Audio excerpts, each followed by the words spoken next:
Hello दोस्तों, welcome to my channel. पिछली बार हमने एब्जॉर्प्शन के बारे में पढ़ा था, एब्जॉर्प्शन ऑफ ड्रग्स। आज हम डिस्ट्रीब्यूशन ऑफ ड्रग्स के बारे में डिस्कस करेंगे। आज हम डिस्ट्रीब्यूशन के बारे में करेंगे। दोस्तों, आफ्टर ड्रग एब्जॉर्प्शन, जब ड्रग एब्जॉर्ब हो जाती है और ब्लड में पहुंच जाती है, उसके बाद ये ड्रग जितने भी बॉडी के टिश्यूज हैं उनमें डिस्ट्रीब्यूट होती है। जितना भी फ्लूइड है उनमें डिस्ट्रीब्यूट होती है, like intestinal fluid, cellular fluid, transcellular fluid. जो ये टिश्यूज हैं इनमें इनिशियली कोई ड्रग नहीं होती है। इनिशियली कोई ड्रग नहीं होती है। जो ड्रग है वो इस ब्लड में होती है। जो ब्लड, ये कैपिलरीज, वेसल्स, आर्टरीज, वेन, इनमें होता है, इसमें होती है। और जो टिश्यू है या जो सेल है उसमें पहले कोई ड्रग नहीं है। बाद में ये ड्रग कंसंट्रेशन ग्रेडियंट के डायरेक्शन इसकी जो होती है वो प्लाज्मा टू सेल और टिश्यू होती है।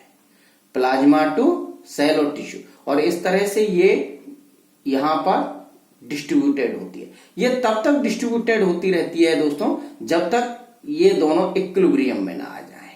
ये दोनों इक्विलिब्रियम में ना आ जाए, यानी कंसंट्रेशन इन प्लाज्मा और कंसंट्रेशन इन सेल और टिश्यू जब बराबर हो जाती हैं तब जाकर के ये क्या होता है दोस्तों, ये डायरेक्शन जो है, कंसंट्रेशन जो ग्रेडियंट है, ये जो डिस्ट्रीब्यूशन है, तब जाकर के रुकता है। आशा करता हूं ये आपको समझ में आया होगा। तो सबसे पहले ये ड्रग जो एब्जॉर्ब हुई है ये ब्लड में जाती है। ब्लड से अदर जो बॉडी के टिश्यूज हैं और फ्लूइड हैं उनमें ये डिस्ट्रीब्यूट होती है। इनिशियली इन जो टिश्यूज हैं इनमें कोई ड्रग नहीं होती है। ये ड्रग कंसंट्रेशन ग्रेडियंट के हिसाब से डिस्ट्रीब्यूट होती है और इसका जो डायरेक्शन है वो प्लाज्मा से टिश्यू की तरफ होता है। वो प्लाज्मा से टिश्यू की तरफ होता है।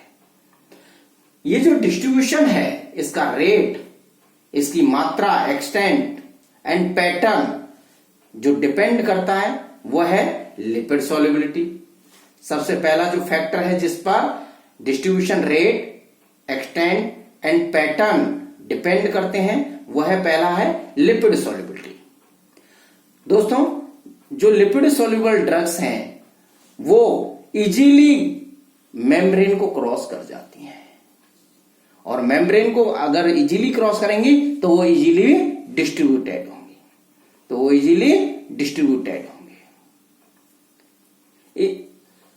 दूसरा, हाईली परफ्यूज्ड जो ऑर्गन होंगे, यानी जिनमें ब्लड सप्लाई ज्यादा होगी, उनमें ये ड्रग मोर कंसंट्रेटेड होती है। तो more concentrated in heart, brain, liver, kidney and highly perfused organs. तो दोस्तों, जैसे ही ये ड्रग आपके टिश्यूज में डिस्ट्रीब्यूट होती है, सबसे पहले जो लिपिड सॉल्युबल ड्रग्स हैं वो मेम्ब्रेन को जल्दी से इजीली क्रॉस कर लेती हैं और इजीली डिस्ट्रीब्यूटेड हो जाती हैं।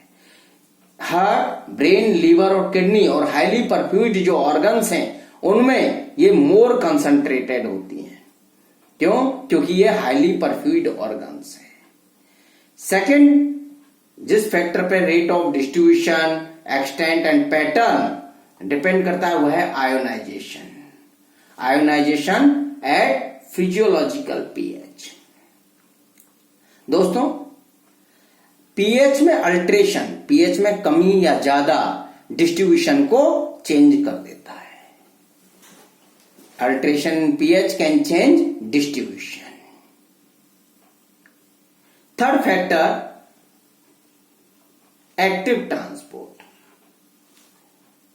दोस्तों, एक्टिव ट्रांसपोर्ट आपको पता है, इसमें एनर्जी पे ये डिपेंडेंट है, एनर्जी की इसमें रिक्वायरमेंट है, और जो इसमें डिस्ट्रीब्यूशन होगा वो कैसा होगा, अनइक्वल होगा। कैसा होगा दोस्तों, अनइक्वल होगा, यानी ये कंसंट्रेशन ग्रेडियंट पे काम नहीं करेगा। For example, adrenergic neuron blocker. Distribution कैसा है, अनइक्वल है एक्टिव ट्रांसपोर्ट में। Next factor which affect distribution rate, extent and pattern of drug is tissue binding। दोस्तों कुछ जो ड्रग हैं वो पर्टिकुलरली टिश्यू से, स्पेसिफिक टिश्यू से हाईली बाउंड होती हैं। ठीक है, इससे क्या होता है, वो जो ड्रग है वहां लोकलाइज हो जाती है, वो ड्रग जो है ज्यादा मात्रा में वहां पे डिस्ट्रीब्यूटेड हो जाती है। तो some drugs are bound to particular tissue leads localisation of drug. अगर हम इसके एग्जाम्पल की बात करें तो मेपाक्रिन दोस्तों एंटी मलेरियल ड्रग है। ये लीवर में और मसल्स में कंसंट्रेट होती है, ये लीवर में और मसल्स में कंसंट्रेट होती है, लिवर और मसल्स में कंसंट्रेट होती है मेपाक्रिन। तो टिश्यू बाइंडिंग, तो स्पेसिफिक टिश्यू के लिए पर्टिकुलर ड्रग की जो डिस्ट्रीब्यूशन है वो ज्यादा होता है और उसी को हम क्या कहते हैं, टिश्यू बाइंडिंग कहते हैं। इससे लोकलाइजेशन ऑफ ड्रग हो जाता है। For example mepacrine liver and muscles में ज्यादा कंसंट्रेट होती है। नेक्स्ट फैक्टर है रीजनल ब्लड फ्लो। अगर रीजनल ब्लड फ्लो ज्यादा है, परफ्यूजन रेट ज्यादा है, परफ्यूजन ज्यादा है तो डिस्ट्रीब्यूशन भी इंक्रीज करता है, डिस्ट्रीब्यूशन भी ज्यादा होगा। नेक्स्ट फैक्टर है प्रोटीन बाइंडिंग।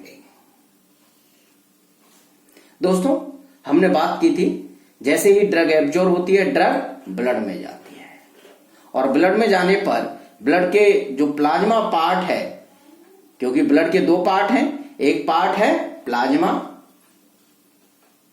और दूसरा पार्ट है सेल्स। तो सेल्स से इसका कोई ड्रग का लेना देना नहीं है।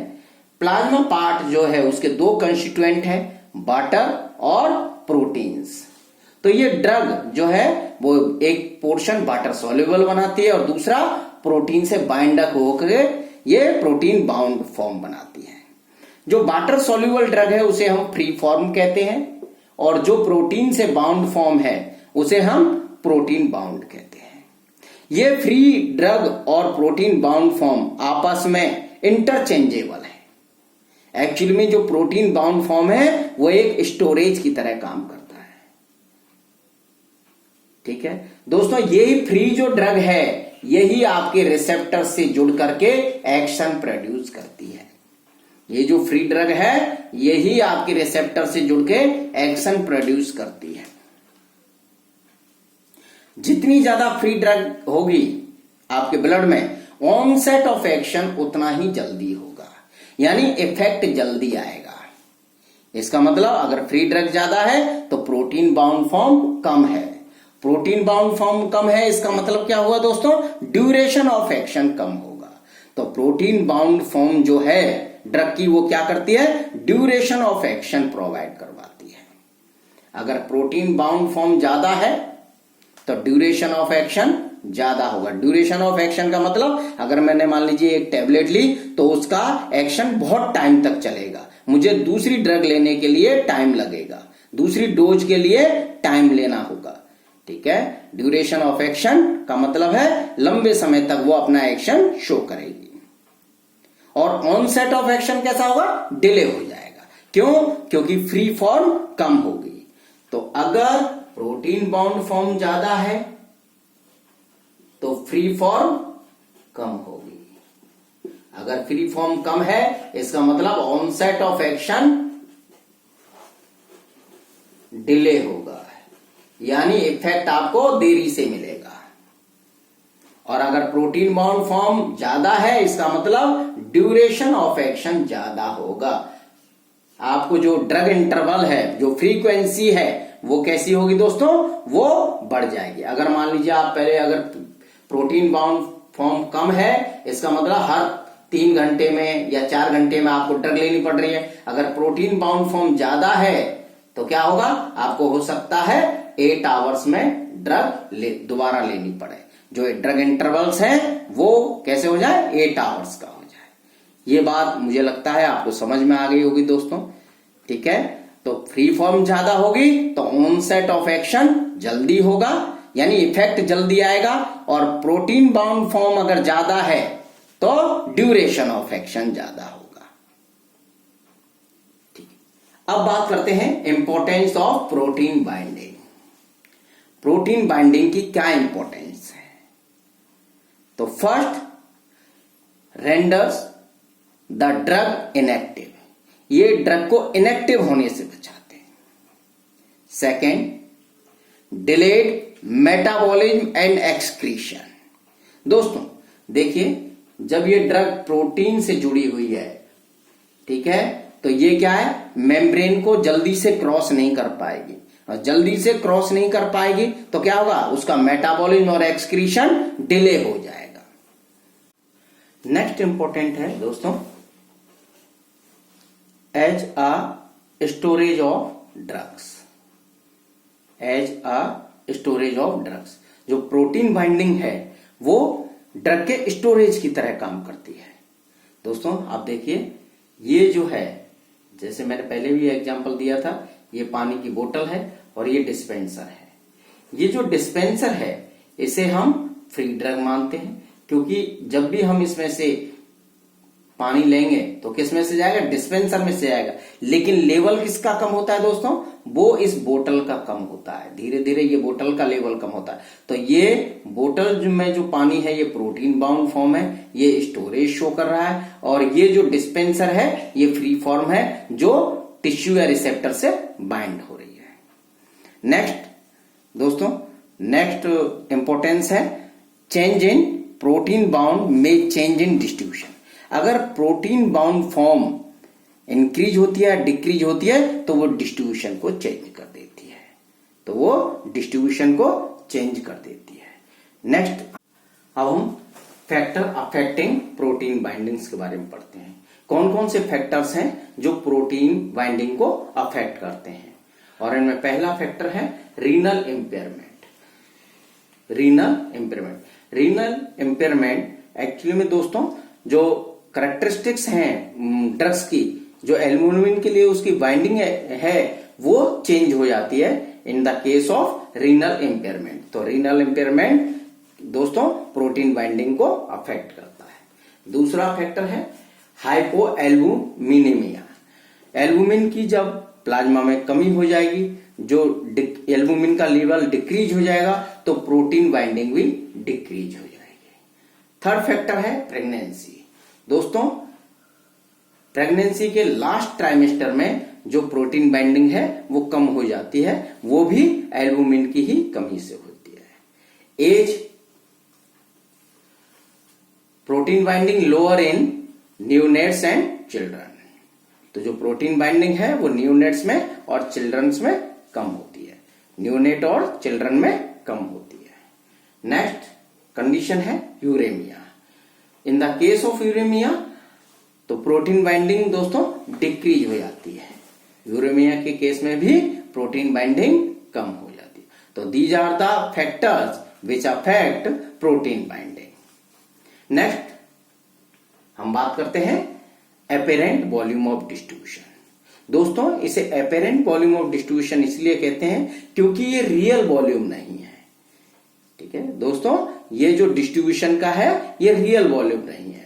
अगर हम एपेरेंट वॉल्यूम ऑफ डिस्ट्रीब्यूशन की बात करें तो volume of fluid occupied by drug when drug uniformly distributed, और it is the ratio between amount of drug in the body and concentration in plasma. दोस्तों जब भी हम कोई ड्रग देते हैं, ठीक है, इंट्रावीनियसली, तो वो जो ब्लड में उसकी जो कंसंट्रेशन है और टोटल अमाउंट है, जो इसका रेशियो है वो क्या कहलाता है, वो वॉल्यूम ऑफ डिस्ट्रीब्यूशन कहलाता है। अगर हम टोटल अमाउंट की बात करें तो इसे हम एम से डिनोट कर रहे हैं, तो ये 1000 मिलीग्राम है। और अगर हम कंसंट्रेशन प्लाज्मा की बात कर रहे हैं तो ये 50 मिलीग्राम है। तो दोस्तों जो वॉल्यूम ऑफ डिस्ट्रीब्यूशन है वो 20 लीटर्स है। कई ड्रग्स के लिए 200 लीटर्स, 400 लीटर्स, 40 लीटर्स ये हो सकता है, क्योंकि ये एपेरेंट वॉल्यूम ऑफ डिस्ट्रीब्यूशन है, रियल वॉल्यूम नहीं है। तो आशा करता हूं आपको ये अपेरेंट वॉल्यूम ऑफ डिस्ट्रीब्यूशन समझ में आया, क्योंकि जो भी ड्रग आपकी डिस्ट्रीब्यूटेड हो रही है वो इस वॉल्यूम में, इस फ्लूइड में ही डिस्ट्रीब्यूटेड हो रही है। ठीक है, अब हम बात करते हैं रीडिस्ट्रीब्यूशन की। दोस्तों हमने बात की थी जो हाईली लिपिड सॉल्युबल ड्रग्स हैं वो कंसंट्रेटेड हो जाती हैं हाईली परफ्यूज्ड ऑर्गन्स में, like heart, liver, brain, lungs, kidney. ठीक है, और जब क्या होता है दोस्तों, जब हाईली कंसंट्रेटेड हो जाएंगी इन हाईली परफ्यूज्ड ऑर्गन्स में तो जो प्लाज्मा कंसंट्रेशन है वो कम हो जाएगी। तो इसके बाद ड्रग जो है वो रीडिस्ट्रीब्यूटेड होगी। जिनमें हाईली परफ्यूज्ड ऑर्गन जिनमें कंसंट्रेटेड हो गई थी उनसे ये ड्रग दोबारा से प्लाज्मा में आएगी, और इससे क्या होगा, जो एक्शन है ड्रग का कई बार वो भी टर्मिनेट हो जाता है। फॉर एग्जाम्पल थायोपेंटोन सोडियम, तो जो एक्शन है कई बार वो भी टर्मिनेट हो जाता है। तो दोस्तों जो हाईली परफ्यूज्ड ऑर्गन्स हैं उनमें कंसंट्रेटेड होती है ड्रग, जिससे प्लाज्मा कंसंट्रेशन कम हो जाती है, और ये दोबारा से रीडिस्ट्रीब्यूटेड होती है ड्रग, जिससे जो एक्शन है वो टर्मिनेट हो जाता है। For example thiopentone sodium. अब हम बात करते हैं दोस्तों फिजियोलॉजिकल बैरियर्स की, और इनमें इंपॉर्टेंट है ब्लड ब्रेन बैरियर और प्लेसेंटल बैरियर। ये बैरियर्स जो है दोस्तों, ये जो ड्रग का डिस्ट्रीब्यूशन है उसे अफेक्ट करते हैं। ये हर ड्रग को इसको क्रॉस नहीं करने देते, ये सेलेक्टिव होते हैं, ये सेलेक्टिव ड्रग्स को ही क्रॉस करने देते हैं। तो जो ड्रग जिनका लो आयोनाइजेशन है, हाई लिपिड सॉल्युबिलिटी है, लेस प्रोटीन बाउंड है, वो ही ब्लड ब्रेन बैरियर और प्लेसेंटल बैरियर को क्रॉस कर सकती है। यानी जो अनआयोनाइज्ड ड्रग हैं, जो हाईली लिपिड सॉल्युबल ड्रग हैं, वो ही क्या है दोस्तों, वो ब्लड ब्रेन बैरियर को और प्लेसेंटल बैरियर को क्रॉस कर सकती हैं। अगर आपको मेरा ये वीडियो पसंद आया हो तो आप वीडियो को लाइक करें, शेयर करें और मेरे चैनल को सब्सक्राइब करें।